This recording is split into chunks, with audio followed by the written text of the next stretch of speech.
हमारी पहली क्लास है, ये आपकी हिस्ट्री की क्लास है। और जैसा कि हम सब जानते हैं, आप किसी भी कॉम्पिटिटिव एग्जाम की तैयारी कर रहे हैं, फिर चाहे वो आपका एसएससी है, एसएससी के अंदर आपके मोस्ट ऑफ द एग्जाम्स आ जाते हैं, आपका एमटीएस हो गया, सीजीएल हो गया, सीएचएसएल हो गया, दिल्ली पुलिस हो गया ज्यादातर। उसके बाद हमारा जो मेन बोर्ड आता है वो DPPS भी है, ठीक है।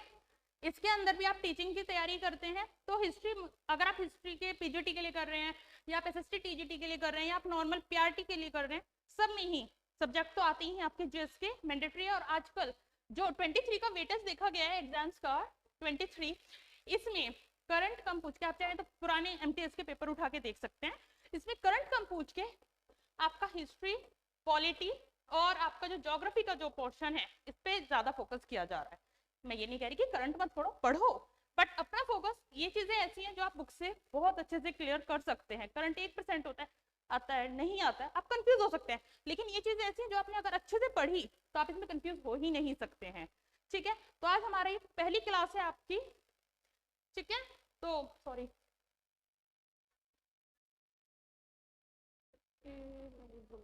हाँ, तो आज आपकी पहली क्लास है हिस्ट्री की। इस पहली क्लास में हम जो टॉपिक लेने वाले हैं दैट इज वैदिक सभ्यता, ठीक है, या फिर आप कहें आपका वैदिक पीरियड। एक सेकेंड,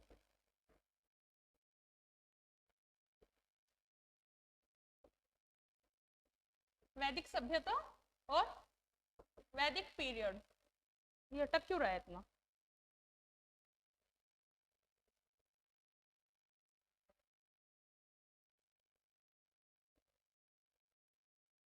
ये थोड़ा सा शायद कुछ इशू था, ये अटक गया, बट कोई नहीं। वैदिक सभ्यता एंड सेकंड इंग्लिश में हम इनको बोल देते हैं वैदिक पीरियड। आपकी जो क्लास है मैं कोशिश करूंगी कि वो बाइलिंगुअल रहे, बट ज्यादातर लोग हिंदी में जीएस प्रेफर करते हैं, दैट्स व्हाई मैं हिंदी में पढ़ा रही हूँ, ठीक है। द सेकंड थिंग इज वैदिक पीरियड।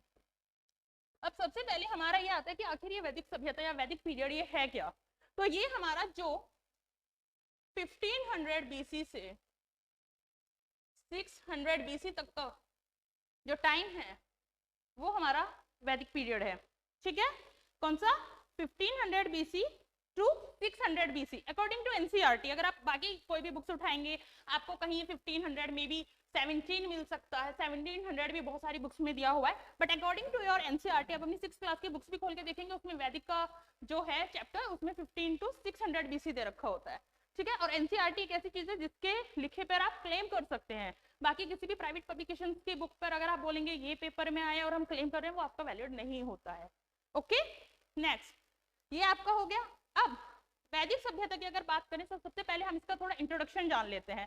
वैदिक सभ्यता हमारी सबसे पहली अगर देखा जाए ग्रामीण सभ्यता थी। Which one? ग्रामीण, ये ग्रामीण सभ्यता थी। अब बात आती है अगर ये पहली ग्रामीण थी तो इससे पहले तो सिंधु सभ्यता भी रही है, फिर वो हमारी शहरी सभ्यता थी, क्योंकि सिंधु सभ्यता ऐसी पहली सभ्यता थी जिसमें शहरीकरण किया गया था, ठीक है। तो ये हमारी ग्रामीण सभ्यता थी। और वैदिक सभ्यता को 2 पार्ट्स यानी कि 2 भागों में डिवाइड किया गया है, ठीक है। पहला प्रारंभिक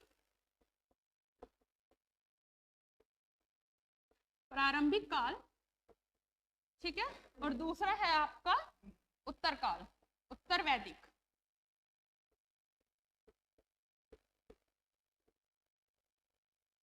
उत्तर वैदिक काल, ठीक है।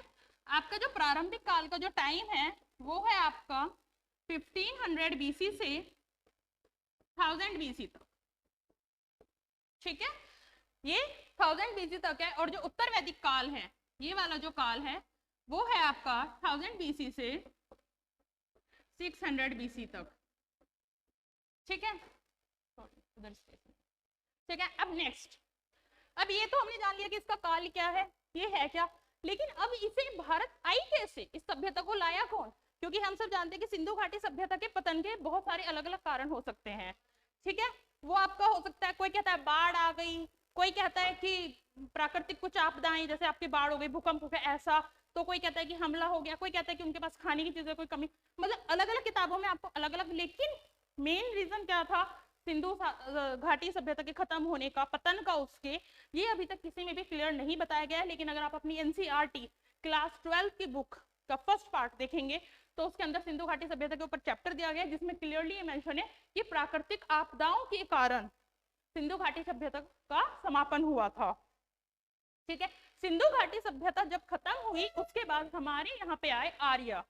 कौन है? आर्य। और आर्य आए थे सिंधु नदी के तरफ से। और हम सब जानते हैं सिंधु नदी कहाँ पर है? सिंधु नदी हमारी बहती है, अगर हम देखेंगे, I haven't map right here,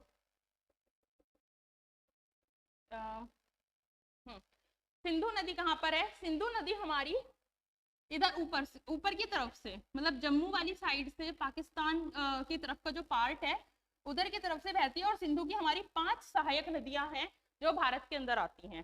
ठीक है, उसके बाद अब उधर से ही सिंधु नदी की तरफ से ही हमारे इंडिया में एंटर किया था, सिंधु नदी की तरफ से ही हमारे इंडिया में एंटर किया था आर्यों ने, और वो सिंधु नदी के पास ही आकर बस गए थे।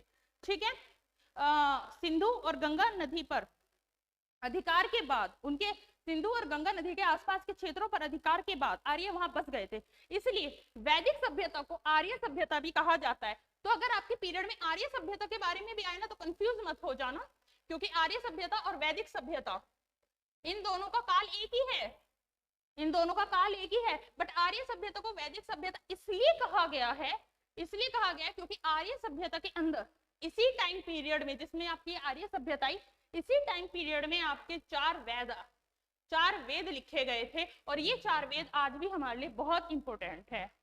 ठीक है, इसी टाइम पीरियड के अंदर आपके लिखे गए थे। And as I already told you कि ये हमारे 2 काल बांटे गए हैं, प्रारंभिक और उत्तर वैदिक। इसलिए प्रारंभिक काल को आपके ऋग्वैदिक काल भी कहा जाता है। क्या कहा जाता है? ऋग्वैदिक काल। और ये ऋग्वैदिक काल क्यों कहा जाता है? ऋग्वैदिक काल इसलिए कहा जाता है क्योंकि इस टाइम पीरियड में जो सबसे ज्यादा इफेक्टिव रहा है वो यही रहा है, और हमारा जो सबसे प्राचीन वेद है वो भी यही है। ठीक है, तो इस काल को आपके ऋग्वैदिक काल भी कहा जाता है। ओके, अब इतना मैंने आपको बता दिया, अब थोड़ा सा क्विक रिवीजन कर लेते हैं। तो सबसे पहले हमारी पहली ग्रामीण सभ्यता वैदिक सभ्यता। ठीक है, पहली ग्रामीण सभ्यता वैदिक सभ्यता। दूसरी चीज, वैदिक सभ्यता को कितने पार्ट्स में बांटा गया था? There are 2 parts. ठीक है, 2 भागों में से बांटा गया है। फर्स्ट वन इज प्रारंभिक काल, सेकंड वन इज उत्तर वैदिक काल। उत्तर वैदिक काल, प्रारंभिक काल को और क्या कहा जाता है? ऋग्वैदिक काल। वैदिक सभ्यता आई किसकी वजह से है? आर्यों की वजह से। आर्य कहाँ से आए थे? सिंधु नदी की तरफ से आए थे, और कहाँ बसे थे? सिंधु और गंगा नदी के किनारे उधर ही बसे थे। ठीक है, कौन सी सभ्यता थी? दोबारा से ग्रामीण सभ्यता है। ठीक है, वेद कितने हैं हमारे? 4 वेद हैं। We have 4 Vedas. Okay, the next thing is right told you कि यही आर्यों की सभ्यता भी है। आज के लिए 10 मिनट्स की क्लास में हम इतना ही करेंगे। अगर आपको ये क्लास पसंद आई तो कमेंट्स कीजिए, और अगर आप कल जब हम ये क्लास करेंगे और आप लोग लाइव होंगे तो आप लोगों को क्वेश्चन, देखो बच्चा, ऐसे कोई टीचर नहीं पढ़ा सकता कि मैं आपको यहाँ पढ़ा रही हूँ और आप सोचो आप ये वीडियो देख के पास हो जाओगे, बिल्कुल नहीं होने वाले। आपको जो टॉपिक में पढ़ाया है ना, ये जो टॉपिक मैंने आपको कराया, आपको इससे रिगार्डिंग क्वेश्चंस लाने हैं। आपको जो भी डाउट्स है आपको वो पूछने हैं, आप पूछिए अगले दिन क्लास में।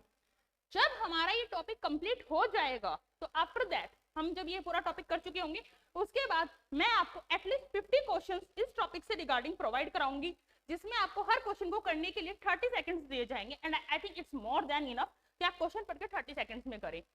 आई नो कुछ लोग सोच रहे होंगे कि यार 1 मिनट तो एटलीस्ट चाहिए। नहीं, एग्जामिनर आपको इतना टाइम नहीं देगा। आपको कॉम्पिटिटिव एग्जाम देना है, आपको वहां पे भी 30 सेकंड के अंदर ही एक क्वेश्चन करना पड़ेगा, तभी आप टाइमली अपना एग्जाम कर पाएंगे। 1 मिनट में तो रीडिंग करते रह जाएंगे। ठीक है, तो आपको ये जल्दी से करना है। ओके, नेक्स्ट क्लास के लिए आप लोग अपने टॉपिक प्रिपेयर करेंगे। ठीक है, और आपको कुछ भी है लाइव क्लास रहेगी तो कमेंट्स में आप क्वेश्चंस डालिए अपने, एंड मैं आपका ये टॉपिक 2 से 3 दिन में कंप्लीट करा दूंगी। उस 2 से 3 दिन के बाद आप लोगों को 50 क्वेश्चन का एक सेट दिया जाएगा, और आपको उस सेट्स में वो आंसर्स करने, वो भी 30 सेकंड ईच में। ठीक है, उसमें जो बच्चा सबसे अच्छे से क्वेश्चन करेगा और सबसे पहले जिसके रिप्लाईज होंगे उसका नाम हमारी नेक्स्ट वीडियो में अनाउंस किया जाएगा, प्लस उसे हमारी क्लास की तरफ से प्राइस में भी कोई बुक या कोई भी जो भी उसके अच्छा मटेरियल उसके लिए होगा वो प्रोवाइड करा जाएगा। ओके, थैंक यू, मिलते हैं नेक्स्ट क्लास में, बाय।